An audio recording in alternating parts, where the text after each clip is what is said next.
साथियों, जय हिंद। डॉक्टर संग्राम पाटिल इंग्लैंड से बात कर रहा हूँ। साथियों, इस वीडियो का टाइटल है अगर मोदी जी ब्रिटेन के प्राइम मिनिस्टर होते तो क्या होता। तो मुझे एक बात यहाँ पर, मैं काफ़ी साल यहाँ पर अब रहा हूँ और यहाँ की जानकारी रखता हूँ, इंडिया के बारे में भी बहुत सारी जानकारी रखता हूँ। तो मैं ये बात क्लियर कर देना चाहता हूँ कि अगर मोदी जी ब्रिटेन में होते, यहाँ के पॉलिटिक्स में होते, तो उनके बैकग्राउंड वाली कोई भी व्यक्ति, गुजरात के दंगे हो या और जो भी कोई उनका बैकग्राउंड रहा है, ऐसी व्यक्ति यहाँ पर प्राइम मिनिस्टर के पोजीशन पे जाती ही नहीं। और उनके जो साथी है, कोई उनके एक साथी अमित शाह जो आज गृह मंत्री है, उनका भी बैकग्राउंड वैसे ही रहा है। अलग अलग तरीके के केसेस थे, तड़ीपारी थी, और फिर भी वो आज देश के गृह मंत्री है। तो इस बैकग्राउंड से ब्रिटेन में या ऐसे कोई भी सेंसिटिव देश में, सेंसिबल देश में लोग इतने ऊपर तक पॉलिटिक्स में नहीं पहुंचते हैं। लेकिन फिर भी अगर मोदी जी अपने बहुत सारे वादों के साथ इलेक्शन में जीत जाते और प्राइम मिनिस्टर बन जाते तो क्या होता। तो हम हाल ही में देख रहे हैं, ब्रिटेन में काफ़ी राजनीतिक उथल पुथल चल रही है। अभी अभी उनके प्राइम मिनिस्टर ने इस्तीफा दे दिया है, लीज ट्रस ने। और इसकी वजह यह है कि लीज ट्रस अभी 45 डेज पहले इनको प्राइम मिनिस्टर करके उनकी पार्टी ने चुना था। और उनका जो एजेंडा था, ये ऋषि सुनक के अगेंस्ट उनकी कंपटीशन चल रही थी एक ही पार्टी में। उन्होंने जो एजेंडा दिया था, इकोनॉमिक एजेंडा, जैसे वो प्राइम मिनिस्टर करके सिलेक्ट हो गई, तो उस इकोनॉमिक प्रोमिसेस पर उनकी पॉलिसी खरी नहीं उतर पाई, वो फेल हो गई।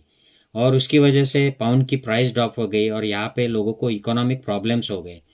इसी के चलते उन्होंने रेजिग्नेशन दे दिया कि मैंने जो प्रॉमिस किया था वो मैं पूरा नहीं कर पा रही हूँ, I have failed, so I resign. उसके पहले उनकी ही गृह सचिव, गृह सेक्रेटरी का मतलब यहाँ पे होम मिनिस्टर के लेवल का होता है, तो उसको होम मिनिस्टर जैसी ये पोजीशन होती है। तो ये जो लेडी है सुहेला ब्रेवरमन, ये इंडियन मीडिया में कहा जा रहा है बार बार कि ये इंडियन है, इंडियन है। तो ये इंडियन नहीं है, ये born and brought up in UK है। और इनका जो बैकग्राउंड है, इनकी फैमिली, जो पेरेंट्स थे, ये साउथ अफ्रीकन कंट्रीज से है।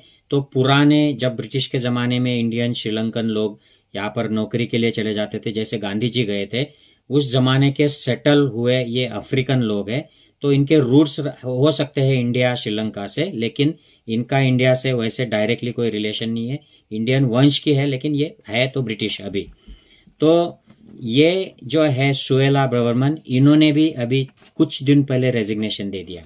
और अगर हम इसका कारण जानना चाहेंगे तो हमें हंसी आएगी, क्योंकि इनका कारण ये था कि इन्होंने एक ईमेल अपने प्राइवेट ईमेल से भेजा था अपने पॉलिटिकल कलीग को, मिनिस्टर को, और उसमें सेंसिटिव बातें लिखी हुई थी कि जो ऑफिशियल ईमेल से भेजनी चाहिए थी, उन्होंने अपने प्राइवेट पर्सनल ईमेल से भेज दिया।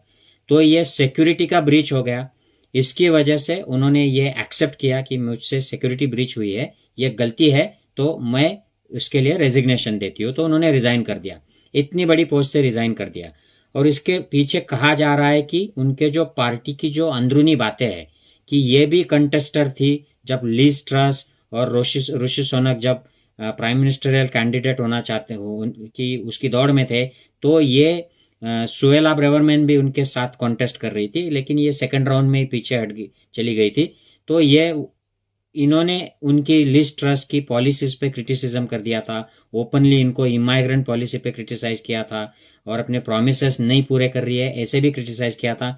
तो ये पॉलिटिक्स की वजह से भी उन पर दबाव आया होगा और उनको रेजिग्नेशन करना पड़ा। इंडिया में मीडिया बोल रही है कि ये इंडिया के अगेंस्ट स्टैंड लिया इसलिए रिजाइन किया। तो ऐसी कोई बात यहाँ पर यूके में डिस्कस नहीं हो रही है, ना ही मीडिया में, ना ही सोशल मीडिया पर। तो वो कुछ उस बात में कुछ दम नहीं है। तो तीसरा जो एग्जाम्पल है साथियों, जेरेमी हंट, ये कोविड में बढ़िया काम किया, ये हेल्थ सेक्रेटरी थे। अगेन सेक्रेटरी मतलब ये मिनिस्टर लेवल का जॉब होता है। तो इनकी एक पर्सनल बिहेवियर, जो कोविड के लॉकडाउन के समय इन्होंने अपनी कलीग को किस किया था। तो यहाँ पे ये किस करना एक आम बात होती है, ये कोई बड़ी बात नहीं होती है यहाँ के कल्चर में। तो ये कोविड प्रोटोकॉल का उल्लंघन हुआ था, तो उनको पद छोड़ना पड़ा था, इतनी सिंपल सी बात के लिए। और बोरिस जॉनसन जो लिज ट्रस के पहले प्राइम मिनिस्टर थे, उनको भी पद छोड़ना पड़ा 45 डेज पहले। इनको क्यों छोड़ना पड़ा? तो ये कोविड के दरमियान एक्चुअली बहुत ही सक्सेसफुल काम किया था इनके गवर्नमेंट ने। यहाँ पर यूके में वैक्सीन, ऑक्सफोर्ड वैक्सीन यहाँ पर तैयार हुई, जिसकी कॉपी हमारे यहाँ पर पूना में उसी की वैक्सीन की बनाई गई और उसका एक वैक्सीन वहाँ पे बना, जिसको हमने कोविशील्ड करके दुनिया को भी सप्लाई किया। और यहाँ पर बहुत सारे रिसर्च हुए जो मेडिसिन में कोविड में काम आए और आज भी रिसर्च चल रहे हैं। यहाँ पे वैक्सीनेशन करने का जो स्पीड था ये दुनिया के टॉप के कंट्रीज में था। यहाँ के लोग जो घर बैठे थे, बिजनेसेस बंद हो गए थे, उनको सपोर्ट भी बहुत सारा मिला। इसके बावजूद इनको क्रिटिसाइज किया गया और कोविड में जो इकोनॉमी डाउन हो गई, और खास ये वजह रही कि इन्होंने अपने एक कलीग को, मिनिस्टर को, उसके ऊपर संगीन आरोप थे, उसको बचाने की कोशिश की। बस इन वजह से उनको उनकी पॉलिटिकल पार्टी ने नीचे खींच लिया और उनकी जगह पे एक नया सा कैंडिडेट डाला। जो हम सुन रहे थे कि ऋषि सोनक और लिज ट्रस, इनकी जो कंपटीशन थी उसमें ऋषि सोनक पीछे रह गए और लिज ट्रस प्राइम मिनिस्टर हो गई, जिन्होंने अब रिजाइन कर दिया है। तो यहाँ पे ये जो नैतिकता पॉलिटिक्स में है, अगर कोई गलती, मेजर मिस्टेक कर देते हैं या कोई स्कैंडल कर देते हैं तो उनको पीछे हटना पड़ता है, रिजाइन करना पड़ता है, अन्यथा उनको नीचे खींच लेती है। उनकी पॉलिटिकल पार्टी उनको रिजाइन करने पे मजबूर करती है या उनको सैक कर देती है। तो ये पॉलिटिकल जो नैतिकता है ये हमारे यहाँ पर नहीं दिखती है। ये क्यों नहीं दिखती है, मैं कुछ एग्जाम्पल्स आपके साथ शेयर करूंगा। तो हमारे जो प्राइम मिनिस्टर है 2014 से ये चल रहे हैं। 2014 में इन्होंने जो हमको प्रॉमिसेस किए थे, अच्छे दिन, काला धन और अलग अलग तरीके के क्रिमिनल एक्टिविटीज इन पॉलिटिक्स के लिए क्या करेंगे, महिलाओं के लिए क्या करेंगे, इकोनॉमी के लिए क्या करेंगे, कृषि के लिए क्या करेंगे, ये सब जो बातें बताई थी इसमें बहुत सारे फेल हो गए।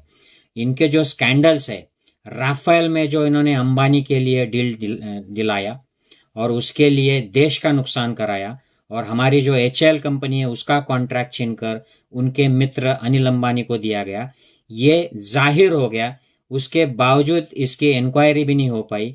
इन्होंने कोर्ट को भी उस तरीके से मैटर प्रेजेंट किया कि कोर्ट ने कह दिया इसमें इन्वेस्टिगेशन नहीं हो सकता है।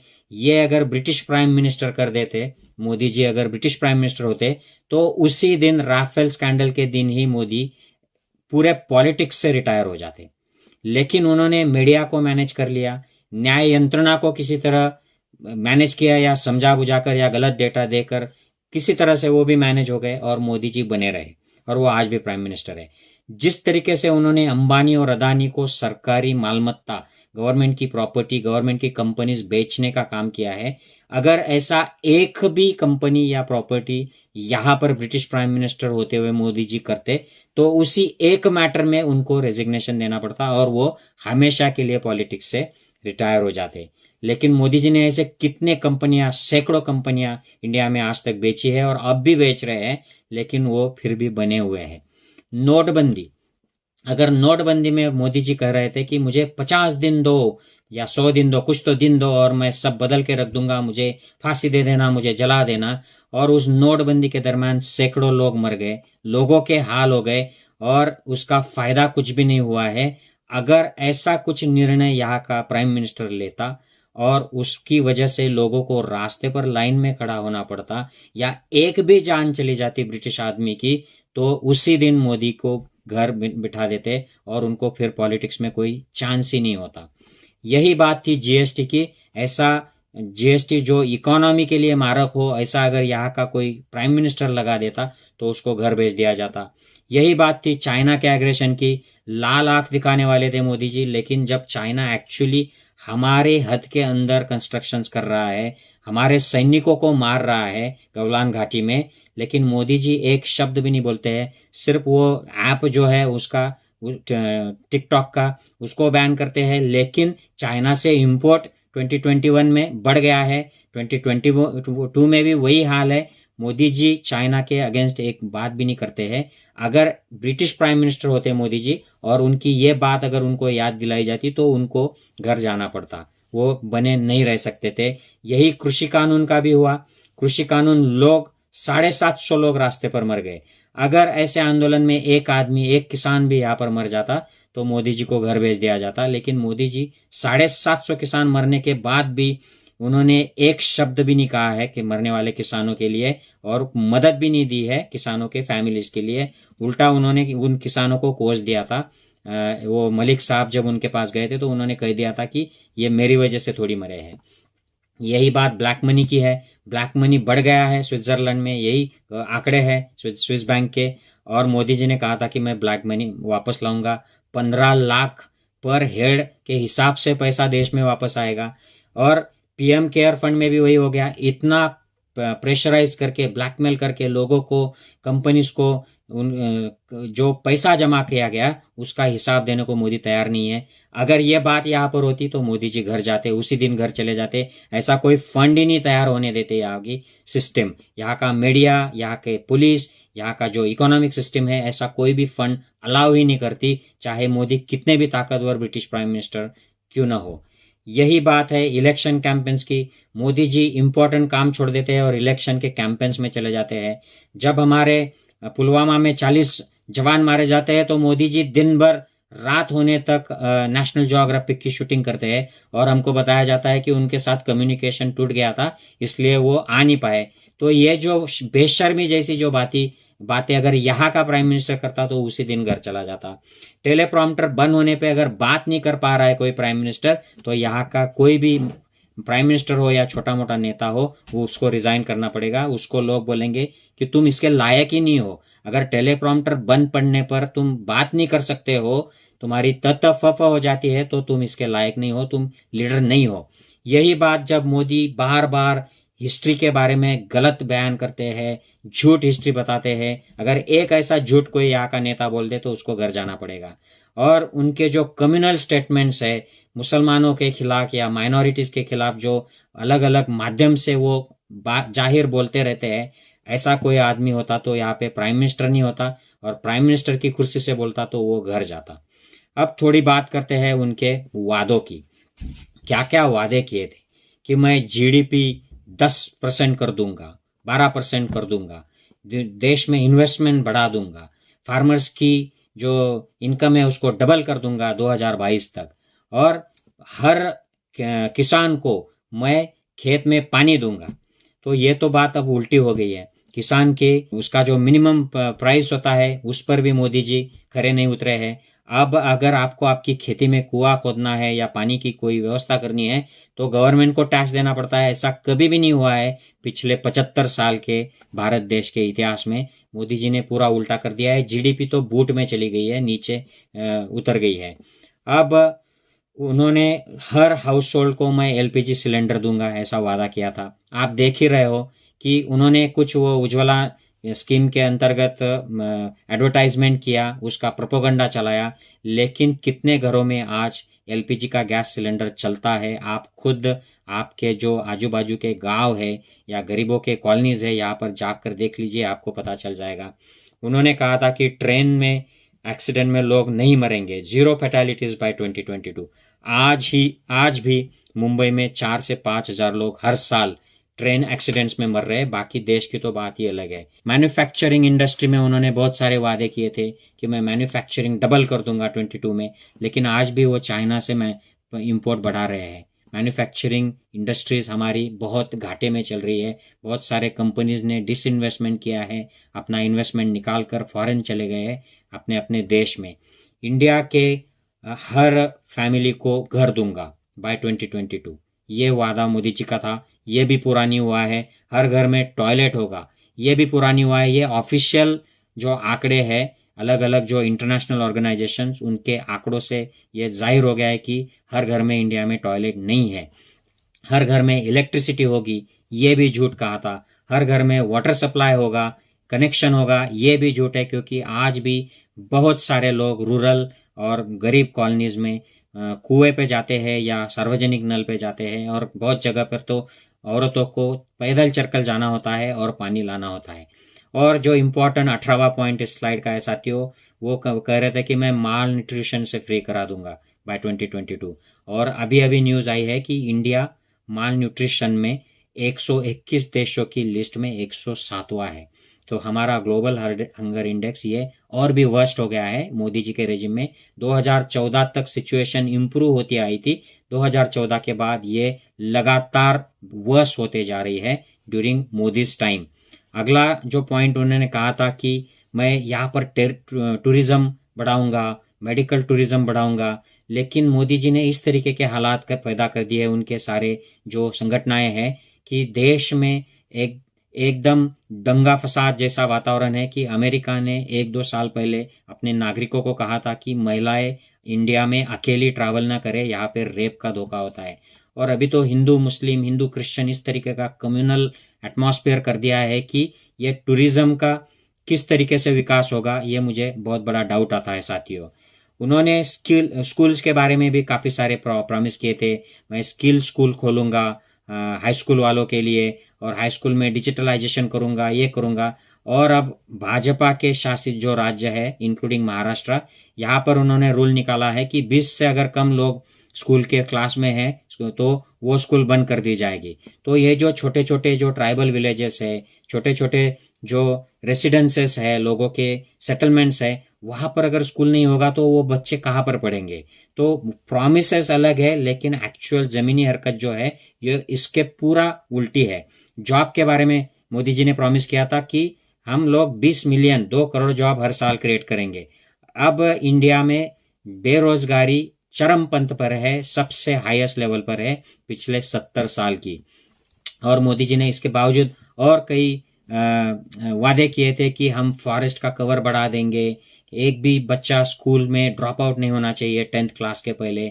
और उनके जो रूल्स है अभी जो आ रहे हैं, डिसीजंस आ रहे हैं, इसके पूरे विपरीत है।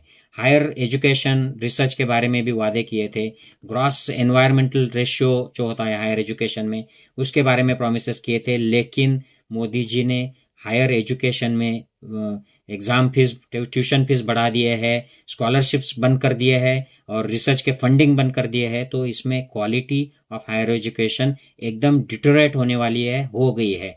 और जिस तरीके से वो हिंदी भाषा और इस तरीके की राजनीति शिक्षा में ला रही है, मेडिकल एजुकेशन में, उससे क्वालिटी और कमी होने वाली है। क्योंकि ये आरएसएस का प्रोपोगंडा है, उनका प्लान है कि हिंदी भाषा सब पर थोपी जाए। मोदी जी वही इम्प्लीमेंट कर रहे हैं, लेकिन इससे जो राज्य है, अलग अलग राज्य, उनमें मनमुटाव होने वाला है। ये साउथ इंडियन स्टेट्स उसके अगेंस्ट विद्रोह करने वाले हैं और क्वालिटी ऑफ एजुकेशन जो है ये मेंटेन नहीं होने वाली है। हमारे जो बच्चे हैं, middle class, lower middle class, गरीब बच्चे, उनको इंटरनेशनली जो अपॉर्चुनिटी मिलती है उसमें इंग्लिश नॉलेज का, इंग्लिश एजुकेशन का बहुत बड़ा प्रभाव होता है।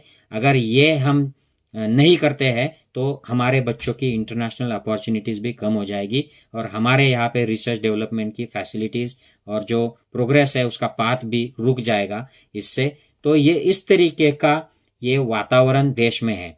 ऐसा प्रॉमिस करके उसको न निभाने वाला नेता यहाँ पर बहुत सारे वेस्टर्न कंट्रीज में नहीं चलेगा, उसको रिज़ाइन करना पड़ेगा। तो मैं एक ही शब्द में कहूँगा कि मोदी जी अगर ब्रिटिश पॉलिटिक्स में होते, सबसे पहले वो पीएम ही नहीं बनते, ना ही उनके दोस्त अमित शाह गृह मंत्री बनते, ना ही निर्मला सीताराम ये अर्थ मंत्री बनती, ना ही अपने जो डिफेंस मिनिस्टर है नींबू वाले वो डिफेंस मिनिस्टर बनते। इन सबको पॉलिटिक्स से रेजिग्नेशन देना पड़ता, उनके पदों से रेजिग्नेशन देना पड़ता। और यहाँ पे जो लोग आते हैं फ्रेश, वो उनका बैकग्राउंड जो होता है, एजुकेशनल बैकग्राउंड, एक्सपीरियंस देख के उनको अपॉर्चुनिटी दी जाती है। ऐसे लोग, इंटेलेक्चुअल लोग जो काम कर सकते हैं, यंग होते हैं, ऐसे लोगों को पॉलिटिक्स में चांस दिया जाता है। तो मोदी जी 70 साल होने की वजह से, 70+ होने की वजह से वो यहाँ के पॉलिटिक्स में उनको उतनी अपॉर्चुनिटी नहीं रहती। I hope this makes sense.